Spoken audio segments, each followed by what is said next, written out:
Here we have your seated row machine. The purpose of the seated row machine is to activate your posterior back. Okay? You're gonna engage your lats, your mid back, your rear delt. So it's a great piece of equipment to prioritize our posterior muscle groups which have a big effect on our functionality and posture. Make sure you do it lots.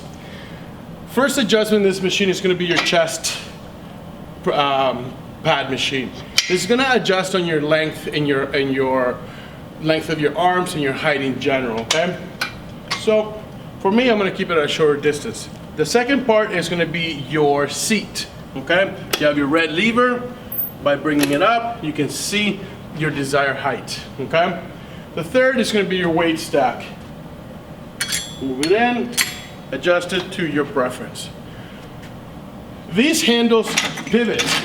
It's great for you to be able to change different grips from a neutral grip to a wide grip, or even get really fancy with it and do a twisting motion to your rep.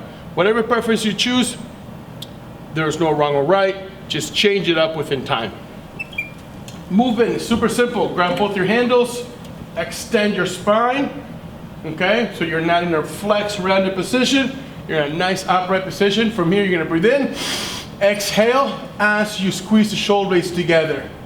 Breathing in, and exhale again. Notice I get a nice neutral grip position, my elbow is directly below, my hand is directly in front of my elbow, so I know I have a good height. There is your seated row machine.